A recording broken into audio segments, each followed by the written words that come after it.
Okay, I just want to show you the 360 all-round cameras in this Range Rover Vogue, and just basically warn you, they can be a good idea. Seem to be a little bit of a gimmick really. I thought they were a great idea at one time, and then when I've had a few cars with the 360 cameras, I very rarely use them. It gives kind of a distorted view, and to be honest, I think the side views are a bit misleading, and can lead you to make mistakes. That's my personal opinion. Everything else about Range Rovers I absolutely love, but the 360 cameras, it's the same in all cars. And the other thing is that if one of the cameras go, and of course they're outside, they're in the elements, they're in the bumpers and the back and the underneath the door mirrors, they're outside in the elements, and after a while one of them at least tends to go, and to repair the system, each camera is about £360, so it does get to a stage where it seems daft to repair them, but I'll let you make your own decision. So, camera button here, basically if you click on the camera, there you go, that's the plan view, the all-round view. You can see all around there. Now, I don't know about you, but I have no idea what that is there. Obviously it's this car, but from that view I can't really tell. That looks distorted, so anyway, we can press the camera again. That's a pretty good idea. The T-Junction camera, for instance, that there's a Range Rover parked there. If I pull forward, you can see, all I can see here is a Range Rover, but once the front nose is out, then I can see past the Range Rover and see what's coming. So in all fairness, that is a good idea. I still wouldn't trust it unless I saw it with my own eyes, but there you go. I mean, you're pulling out and there could be a motorcyclist up there. I want to do it very slowly and see. So press the camera again. That's the rear junction view, and again you can see there as we're going back. To me, reversing camera, that's it. It's not bad. It's okay. If you're just going back there, we can see the steps and it shows you there. If I don't watch it, I'm going to take out one of my alloys and scuff them, so we don't want to do that. Click the camera again. That's the, as I say, that's the rear junction view. You supposedly can see both sides, but all you can see there really is the other, that might be the washer jet actually. There might be a washer jet on there. It's a terrible day today. You can see all the water dripping off it. We'll just press it again. Again, the T-Junction view, or you can get to it another way. That's the camera button. Just go back, actually just put it in park. So that's your main screen. You'll see the arrows at both sides, which means you can move around, ambient lighting there, driving style, rear climate, audio settings. If we go this way, you've got cameras. Click on cameras. There you go. So that's your full all-round view. That's a better view than the kind of overall. But again, if you see when you're moving forward there, that's like looking through a kaleidoscope. If anybody remembers kaleidoscopes from when they're a kid, I'm sure they probably don't have them now. But there you go. That's it doesn't mean a whole lot to me. Right, special views. So you click on special views, T-Junction view. Just touch that again. Bring the menu back up. Sorry. Plan view. Rear junction view. Go back again. Oops. Settings. Park distance control graphics. Park assistance graphics. So we'll put park distance control graphics on like so. Camera home page. Reverse view.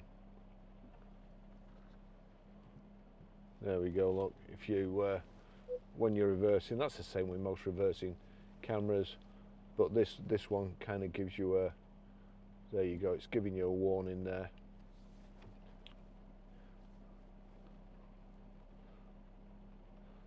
cameras.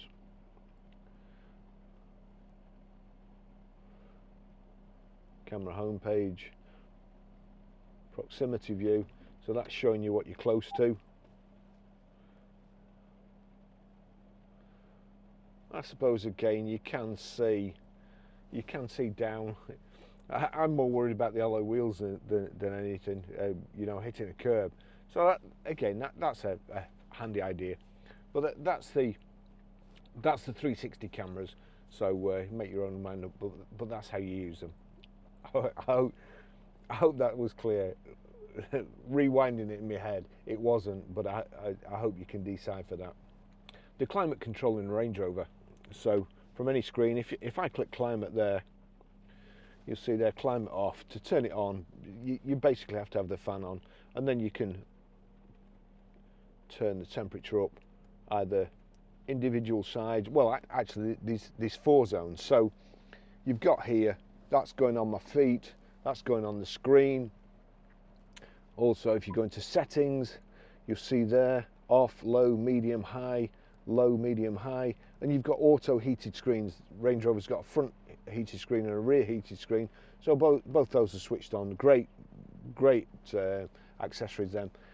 Sync. Now, if the driver in charge, if you want to be, if it's just you in the car and you want the same settings on each side, if I click sync now, you'll see there 23.5 there and 26.5 there. Click sync, that's gone up to 26.5, so that's your zone, you're in charge of this zone.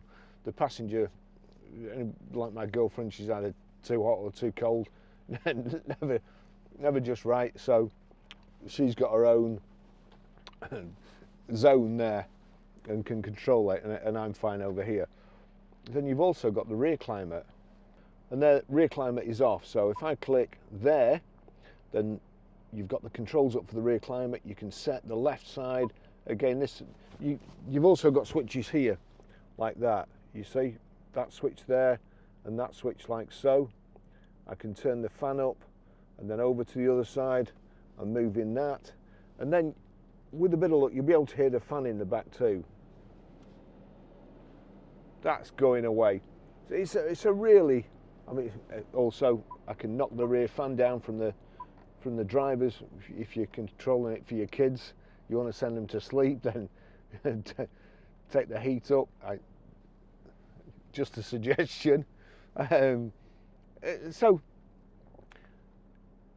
the climate control in a Range Rover it's really good. I mean, if you can't get comfortable in a Range Rover, there's no hope for you. Okay, I'll just show you how to work the massage seats in this 2015 Range Rover Vogue. So any screen here, if we go there, click the seats there, you see that's got the heated seat on. What I can do with seat zone, I can change from the backrest or heated backrest to heated seat squab, or both of them. Then the massage seats. Click massage seat on.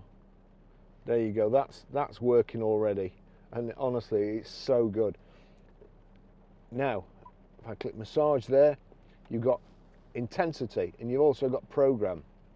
If I click down like so, I can just adjust the intensity, but we want it on full. Click on program. That's showing all the backrests there. I click on it again.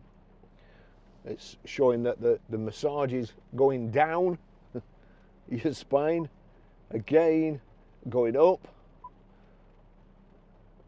That's stopped the bottom half or the lumbar area of your back, and it's just on your shoulders. And that's the lumbar area. That's back to all the lot, and that's going right up my back. That again, that is an accessory I'd have in every car if it was possible. Thanks for watching. See you in the next video.